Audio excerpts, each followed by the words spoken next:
Alright, today's the final episode.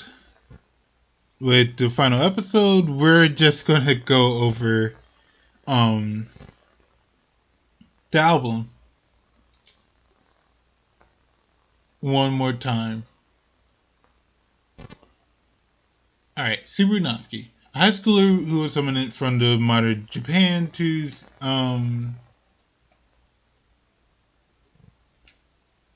okay.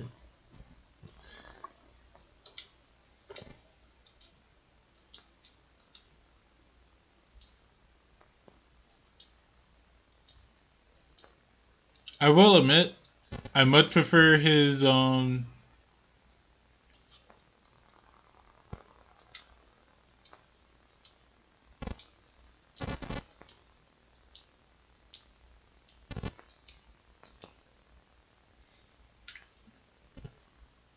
do like this design the most out of all of them.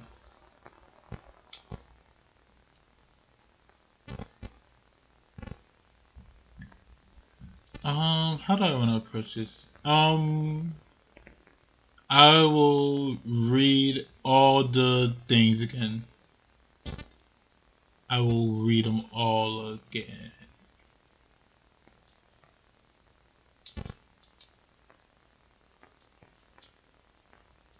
Dang, he had so many.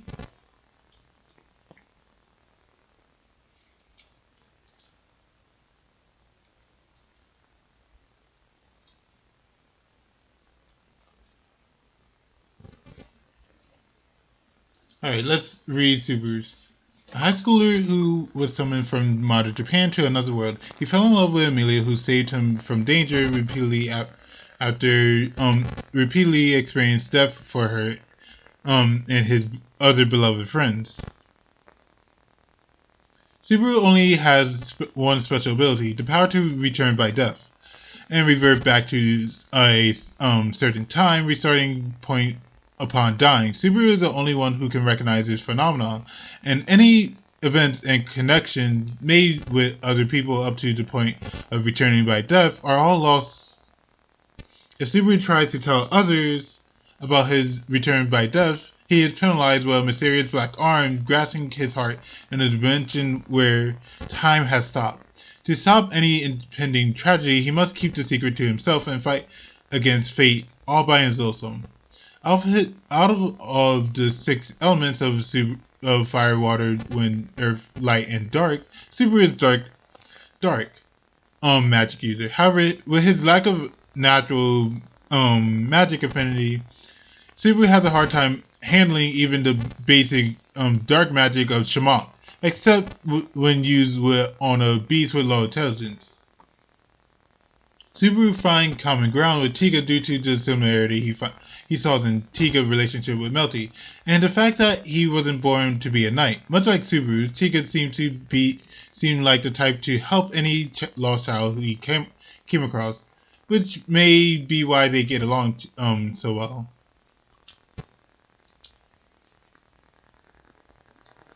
A beautiful half-elf girl with silver hair and purple eyes, who can't bear to watch others suffer while doing something to help, but she tends to make excuses for doing so in the process.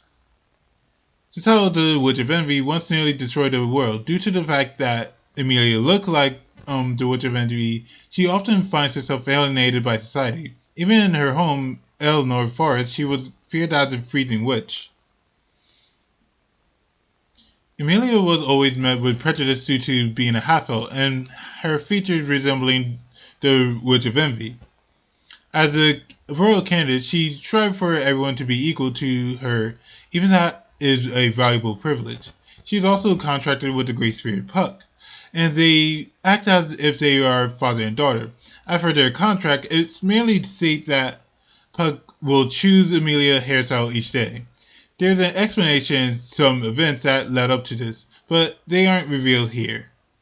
She's a hard worker who studies hard to prepare for the royal selection, but she's a bit clumsy when it comes to working with her hands. Although she claims to be skilled in cooking, music, and art, her abilities in each are quite abysmal. She's also bad at singing, but she is working on improving her skill utilizing Subaru advice and REM training. Oh shoot.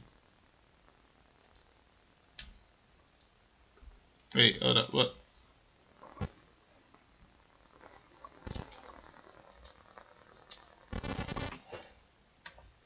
So you can't even dress yourself. I know it's part of the contract, but still. That's kinda embarrassing.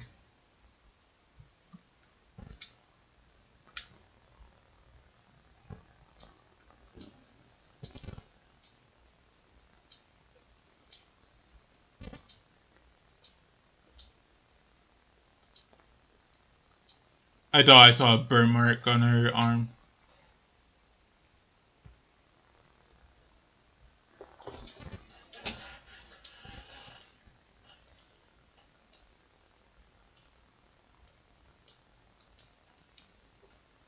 Fuck.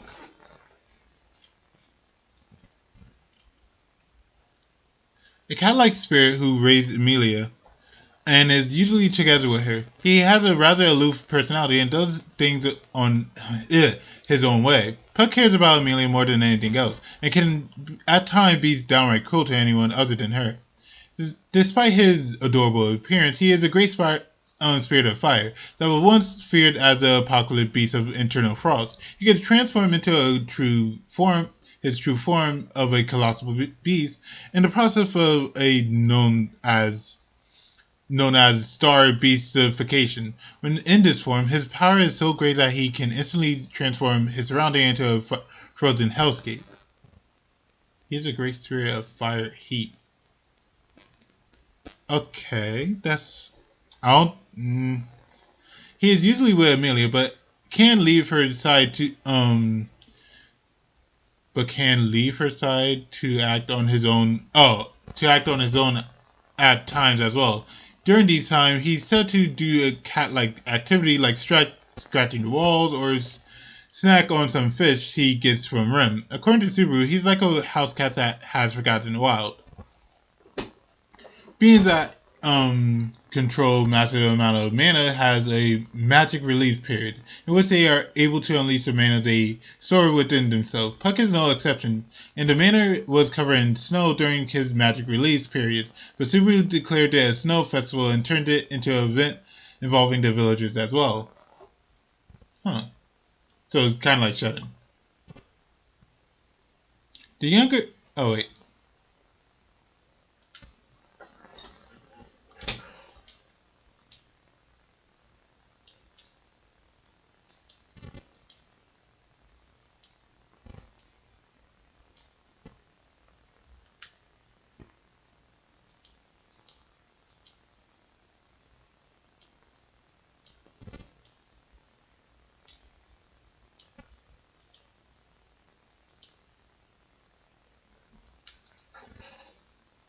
I like her expressions, depending on the different versions. The younger of the twin maids that work at Roswell Manor, she maintained a massive manor along with her twin sister Rim. Rim is adept in cooking, cleaning, laundry, and sewing, and goes about her daily tasks with routine familiarity. Although she looks no different from human, Rim is actually demon. Demons have incredibly high combat capabilities and grows horns from their forehead when in a heightened state. She has an affinity for water magic, enabling her to shoot cluster of ice with Hamun, Huma. And even though she may not be as proficient as Ferris or Beatrice, she is also capable of using healing magic as well.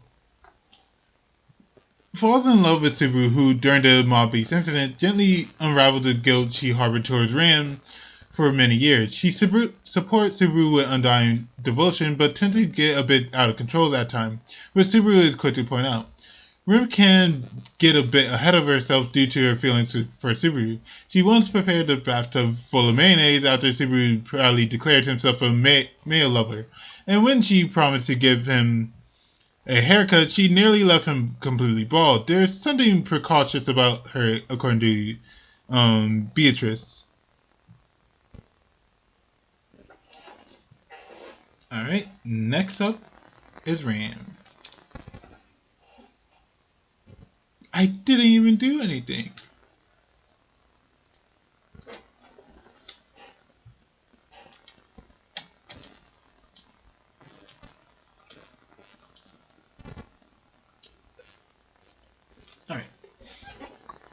The older of the twin maids that work at Roswell Manor, Rem maintained the massive manor along with her younger sister Rem, though Rem is the one who does the actual work. Although may seem arrogant and rude, she is quite compassionate. Ram, um, Ram became unable to replenish her mana after the witch code broke off her demon horn and began to gradually weaken. Roswell is the only one who can refill her mana and gives gives him her undying loyalty and even greater love in response. Ram has an affinity for wind magic, but her combat abilities are lower than Rem due to her horn being broken off. But this is strictly speaking in terms of raw combat power, and with Rem quick thinking and thoughtful disposition, it's hard to say with certainty whether Rem is actually stronger. This is the one reason Rem admires her older sister so much. It may seem like Ram is a slacker in the morning, but she actually doesn't get much sleep. Since she helps Roswell with his work before early morning, she goes to sleep in the morning until Rem wakes her up. This is why it seems like she tends to slack off. Oh, I don't think the anime revealed that. Hey, Beatrice, don't be mad.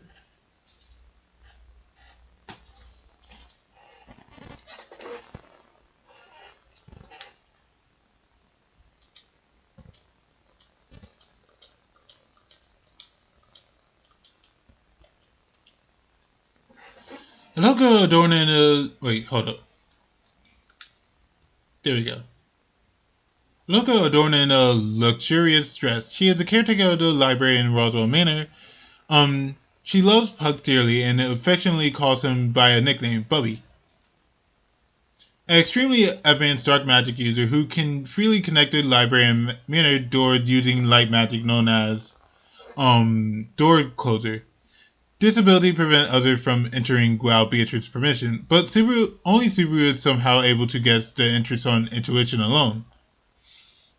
Note, there is a full lineup of forbidden and specialized books in the library. There are also countless famous and highly unknown books that Beatrice reads to delve into the world written within. If that new servant doesn't distract her, that is. Since she likes Puck so much, she's always reluctantly agreeing to any proposal Subaru brings up, using Puck as a negotiation. She is half serious at such times, but Subaru himself realized that the other half comes from kindness. Oh. A high noble in the kingdom of Lagunaga who holds the title of Margrave. He is a Amelia caretaker and known for his eccentricity due to his clown-like makeup and attire. It's hard to imagine his suspicious appearance and speech pattern, but he is the most powerful magic user in all the kingdom that presides all elements: earth, water, fire, wind, light, and dark. He has received the title of Red, Green, and Yellow from the kingdom, representing the highest rank of magic mastery for each respective element. As Frank goes, Roswell is close with the representative of the Royal Capital Merchant Guild, Russell Fellow. He is also friends with the captain of the Knights of the Royal Guard, Marco Gildarts. Roswell goes through a magic release period, much like Puck, but in Roswell's case, he uses magic throughout his day to release some of the daily buildup. His mana transfer to Ram is part of this process, but Subaru has the wrong idea about them due to Roswell being ambiguous about it. Do I have any that's not new? Yeah, I do. Who's Michael? Yeah, I thought so. Wait, he's friends with him? Alright, next up. Phil.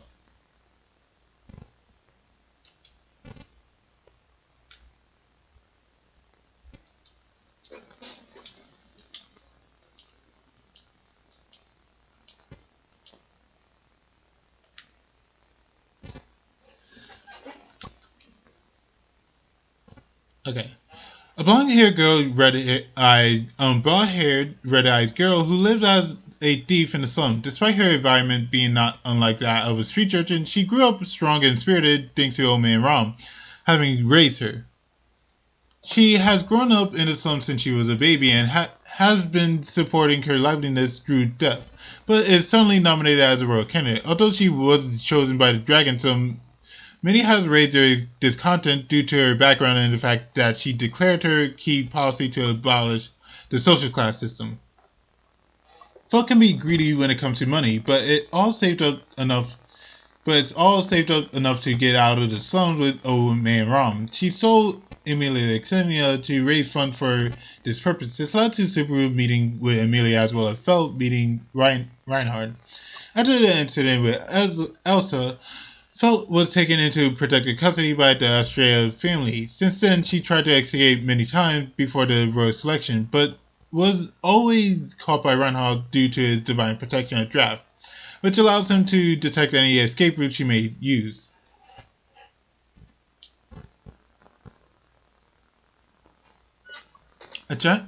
Old giant that owns a loot house where stolen goods are purchased and sold. Having grown up as a slave to corrupt aristocrats, Omen Ram had harbored hatred for humans, but now love felt as his own granddaughter and treats her like family. He is renowned well liked throughout the slums. As the owner of the loot house, he has many connections in the slum of Royal Capital and relatively well known in the shopping district as well. This can be seen in the fact that he is acquainted with Kanamon, a merchant in the shopping district, though he has been somewhat alienated in the slums since the loot house was wiped out. 1 second. Sorry about that. Had to drink some water. He was heavily injured during the battle with Elsa and spent his time recovering at the guard station until he regained consciousness. Reinhardt was planning to alert felt that Old Man Ron was safe after taking him in custody, but he managed to find an opportunity to escape. The rest of the event played out as in the main series. It may be apparent from the fact that charcoal boiled snake are one of his favorite, but he loved bizarre food. Felt even states that it's the only thing she hates about him. She vehemently refuses every time he offers some of these dishes.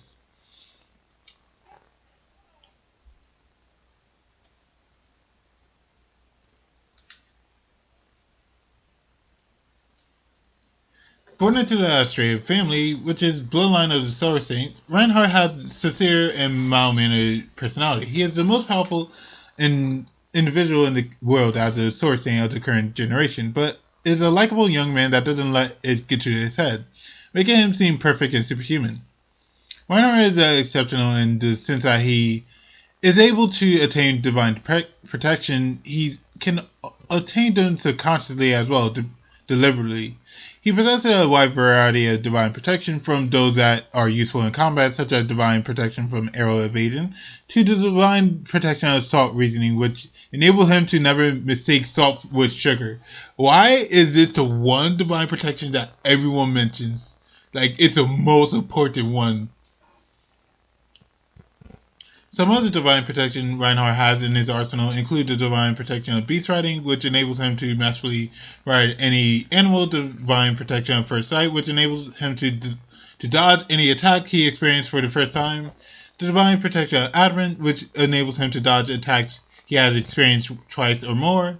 There are far more to many to list in this entire section. Despite his superhuman nature, his power can actually be considered a flaw. For example, when he unleashes the full extent of his ability, he can inadvertently interfere with Sword Art users healing a wounded patient. Sword Art users activate their magic by using mana in the atmosphere, but Reinhardt draws in all the mana in the vicinity when fighting, preventing it from being supplied to healers. Huh. I didn't even know that. So, yeah, now that I explain much more why Reinhardt gets really depressed about killing people, or really just fighting in general. Like, in case he actually has to fight, the healers in the back are failing at healing people. And so he's not really protecting anyone, he's just getting the job done.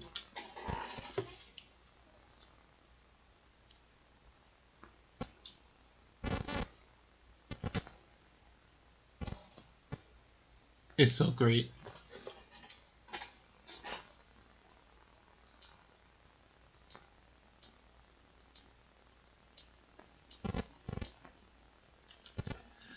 The current head of the Crossan family and one of the royal selection candidate, a young woman of the character that is wise, quick-witted, and capable enough to put in charge of her house despite her young age. She is widely considered to be the likely winner of the throne among the royal candidates. Crucially possesses the divine protection of wind reading, which enables her to sense one's presence and mood as one and detect lies in others. She is also capable of unleashing her sword ability one blow 100 fells by combining her wind magic and divine protection of wind reading. Crucial's main policy as well as royal selection candidate is to abolish the covenant with the divine dragon. She has doubts about the way the kingdom places such weight and reverence on the covenant with the dragon, which has caused quite a stir among the moderate party. Crucial is the first-born daughter of the House Crossan.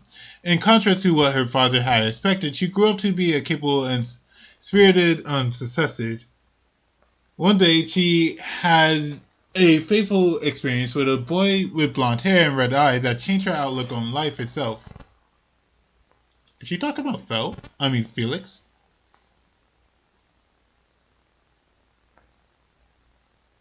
I have no idea who she's referring to.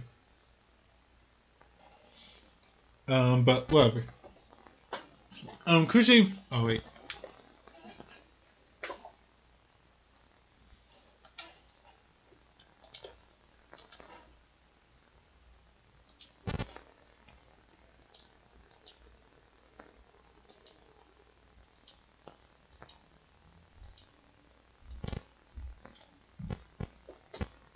Crucial also. Why did Felix have more pose than everyone? Crucial first knight who goes by Ferris. Ferris is a knight of the Royal Guard and an old friend of Reinhard and Julius. Despite his feminine attire and demeanor, he is actually male. His ears come from his demi-human heritage. Ferris may lack skills with the sword, but he is gifted with healing magic that has been granted the title of Blue, which is given only to the kingdom's highest rank of water magic users. Ferris claims to be able to heal anyone as long as they aren't dead. Despite seeming to be aloof and overly friendly, Ferris is actually quite the realist. His view on life and death were shaped by the final moments of many people he had seen as top-class healing magic users. No, Ferris had no affinity for any offensive magic. Healing magic empowers the target ability to heal itself by providing support for energy and time required for the process. For example, if someone's arm has been ripped off, it would be impossible to regrow it. However, if the severed arm is still available, it can be reconnected. If the healer is as skilled as spirits, that is.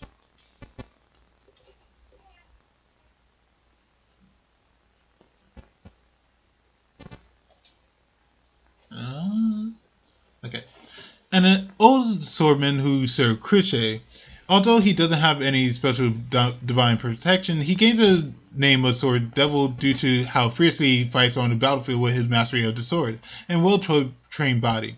Despite his age, he is just as relentless with the blade. He had publicly defeated the previous sword saint Drusilla 40 years ago and proposed to her. Sorry, I'm speaking so much that I need to stop for a second. Woo! This incident later became a famous song known as the Love Song of the Sword Devil, and inspired the phrase "the Sword Devil Marriage," which means anything can be accomplished as long as one put in the effort. Wilhelm has a gentlemanly yet somewhat boorish vibe. Whenever he opened his mouth, he tended to speak fondly of his courteous memory of his wife Drusilla. He is so infatuated with her that he has even Subaru's usual comment about Amelia being cute by saying that his wife is even more so. Wilhelm introduction himself as Tris in the main series, which is his surname before he married. His wife died in battle 14 years ago. Even as thought of avenging her constantly occupy his mind, he feels unfit to use his wife's family name and tend to use his old one instead. Oh. So that's why he goes by Trius. I'm not a commoner. One of the rogue candidates, adultless beauty who often boasts that the entire world exists for her sake. Despite her arrogance, she is loved by people as the Sun Princess, due to her policies that have brought prosperity to her domain. Priscilla's moniker with her domain is, as stated before, but she is more commonly known as the Blade Bride. The name comes from the fact that each of her husbands has passed away and left their inheritance with her. She is already married 8 times now.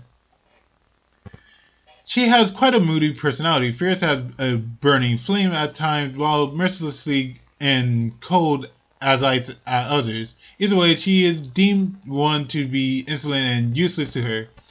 When she deemed one to be insolent and useless to her, she would dispose of them without hesitation. She presides over light mana. Priscilla met Al when he participated in a tournament to determine who her knight would be, and she accepted him as her servant. As a side note, Priscilla was full of smile upon seeing him for the first time due to how interesting she found him. Huh.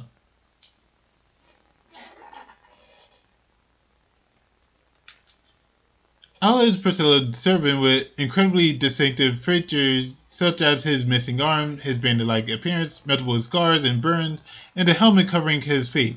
His helmet originated from Valkia rather than Lagunica. He disliked being called his full name of Debaran and goes by Al instead. His hobbies include drinking and taking naps. He also liked gambling, though that doesn't seem necessarily make him means he good. As explained in Priscilla's section, Al met Priscilla at a tournament when she was holding, but Al didn't actually win. He was hired because Priscilla took a liking to him for some reason. Much like his master, he's shrouded in mystery. Al isn't actually part of the Laguna Knights of the Royal Guard, but rather a gladiator from Valkyria Empire. He has spent several decades there, during which he lost one of his arms. According to him, he screwed up when he was younger and ended up dropping it. What? What? Oh, wait. I get it now. The reason why it can't be healed is because he dropped his arm when he was a kid. And so he lost it as a kid, and so it can never be repaired. Okay. Shoot. This is taking longer than I expected.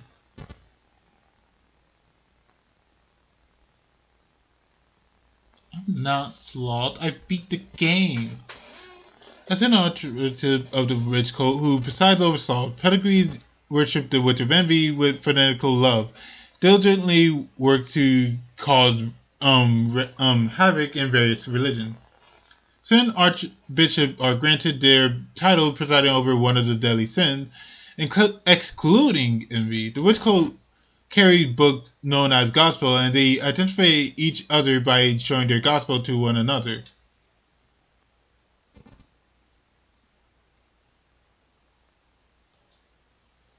Anastasia Hoshin.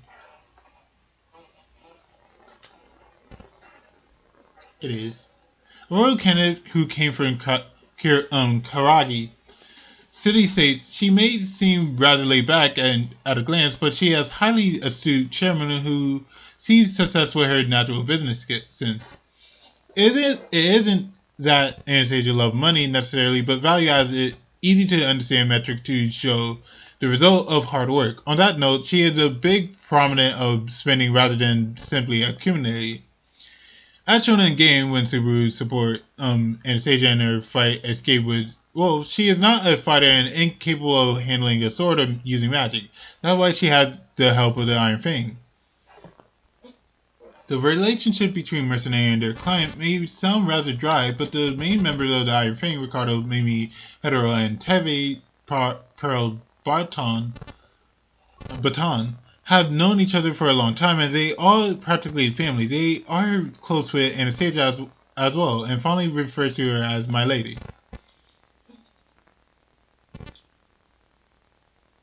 Ricardo is a demon human who is Anastasia's personal guard and the leader of the Beast Men mercenary group. Iron Fang, he has known Anastasia for a long time and is one of her few people she trusts. Ugh. He is a capable warrior as well as one may be able to tell by his tall, muscular, and wild appearance. He is the first one to rush onto the front line of the battlefield. He may seem intimidating at first glance, but he's a cheerful, lively, and earnest personality. Perhaps due to his experience as a citizen of the Karagi and the leader of the mercenary group, he places great emphasis on whether something is beneficial or not, and is averse to making seemingly cold decisions despite his cheery nature. As a side note, the text written on his shoulder guard is Hoshin company name. Ricardo was once a slave. Even after his slave contract expired, he continued to wear his collar to remind himself of those days. He had met Anastasia back then when she was an orphan. Mimi. Okay, just had to check. Mimi may be a cute-looking beastman of the Kitchen tribe, but she is a highly capable deputy captain of Iron Fang. She can fight just as fiercely as Ricardo when it comes down to it. She can also use healing magic despite presiding over Earth Mana. The older sister of the triplets and possesses the divine protection of Trisection, which enables her to share pain and emotion with her younger brothers. This divine protection allows any ability bolstering magic cast on one of the siblings to also be granted to the other two. However, it means that if any one of them take critical damage, it could put the others in danger. Mimi's younger brother and deputy captain of the Iron Fang. Since Ricardo and her older sister prefer to fight in the front line, he tends to take command of the other member of the Iron Fang at times. Perhaps due to his position, he has no problem issuing cold-headed orders when needed. He also excessively attached to his sister. The resident slave used in the main series can be used between any combination of siblings, such as Mimi and Hetero and Teve. However, it can only be used between two of them due to the difficulty in finding focus on the target when all three of them use it together. Hetero presides over water mana. Teve is Mimi's older brother and said to be other younger brother and said to be the smartest of the siblings. He wears a monocle. Teve is Anastasia's right hand and left in charge of finance and negotiation. According to Ricardo, Teve is backward compatible version of Hetero. He is also excessively attached to his sister. Although he wears a monocle, Teve's eyesight is fine. His foster parents had given him a monocle to make it easier to tell him apart from his siblings. He still tends to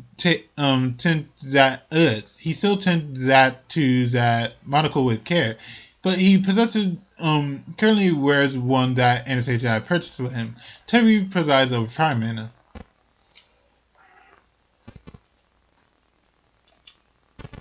A knight who supports Anastasia, he is friends with his fellow knights of the Royal Guard, Rana and Ferret.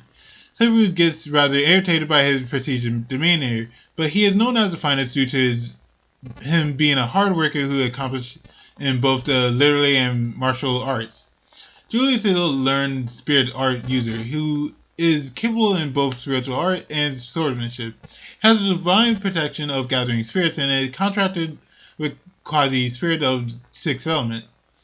He likes to learn about magic as a hobby and finds joy in deepening his understanding. This hobby has left him with knowledge on even the most obscure topics such as lost magic that has been lost over time. Julia's quasi-spirits are actually all female and refer to them as his buzz. And he refers to them as his buzz. Their names are La, fire, Kuin, water, Aro, wind, Ik, earth, and dark, and Ness, light. That has been with Julius for over 10 years.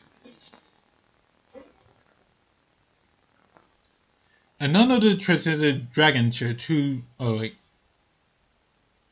got new closes.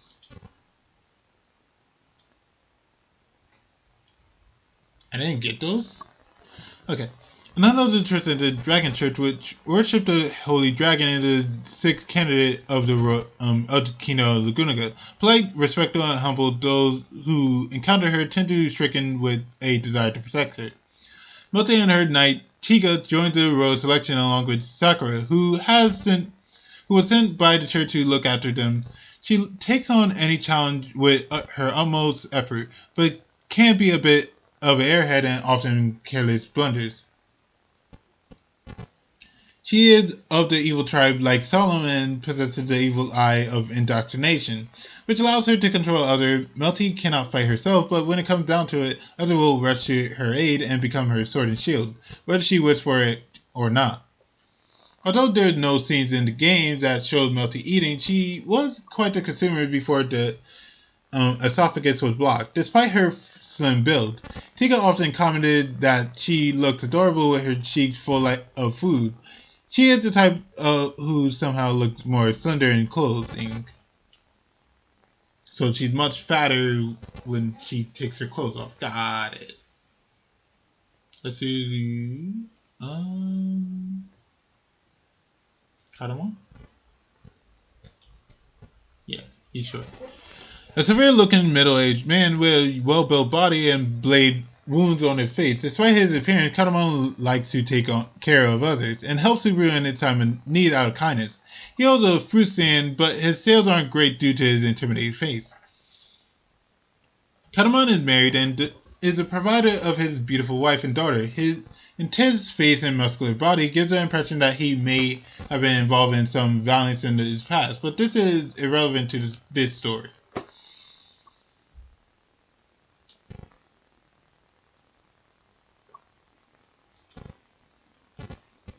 Melty, hold on, let's put him on a better pose.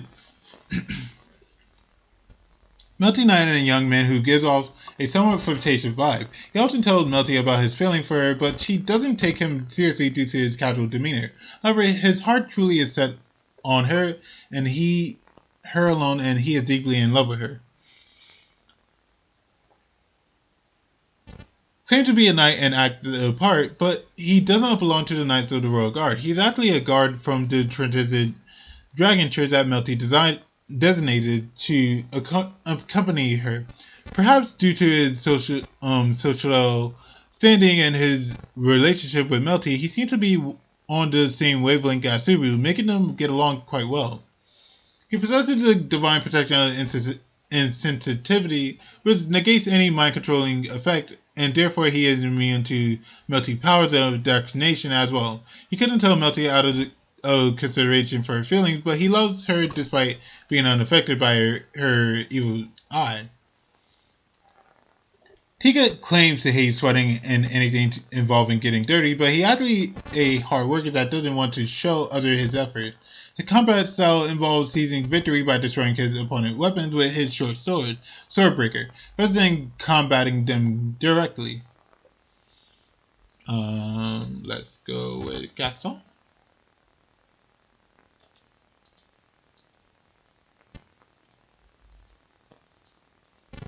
A resident of the slum in the corner of Laguna. Despite his large and intimidating stature, he's known in the slum for being rather generous. He is childhood friends with Cranberry, Sakura Element. New poses.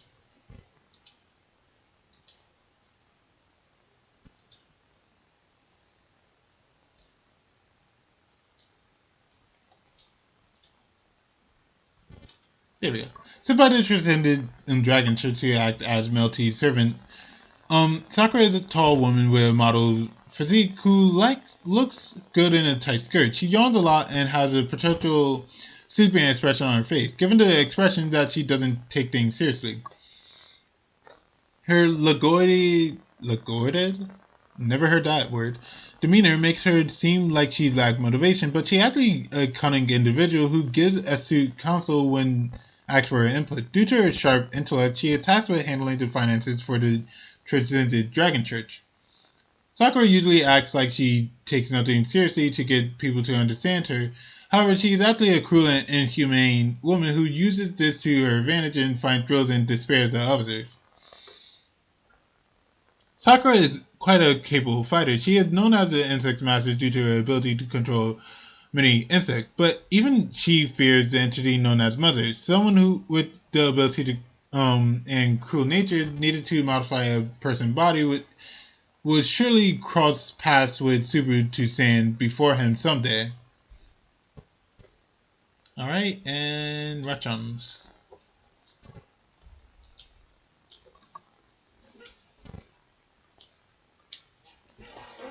Highly cautious and always carries a knife on him, Ratchan grew up in a noble house, but he ran away from home. Crambley and Gaston found him dying in a back alley one day, and they have been friends ever since.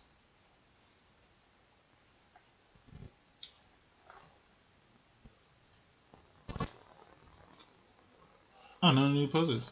Serious and humorless, Salem is a man of few words. However, he is also kind-hearted, big brother type who will step forward to take on danger instead of others. He is a vagabond on a journey with no destination and travels with his partner Puka.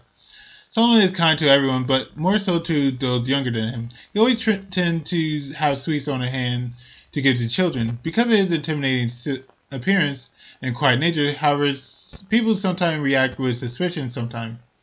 Actually belong to the Evil Eye tribe, a group of demi-humans who possesses special eyes. The Evil Eye tribe is often hunted down for their unique abilities, so he usually covered both arms with bandages to hide them. With their harsh environment, he has continued to do dirty work in contrast to his kind personality, causing him to be born within his heart.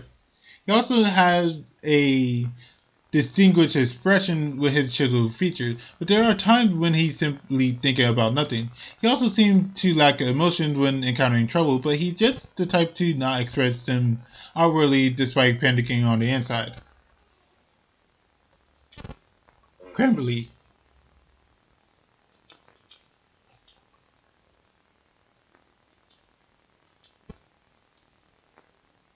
A mushroom-headed boy with many brothers who hang out with Grayson and Ratchan. He brought Ratchan home after finding him nearly dead, and Grayson helped free them, which led to them all becoming friends. Wow, I only got 2 left. As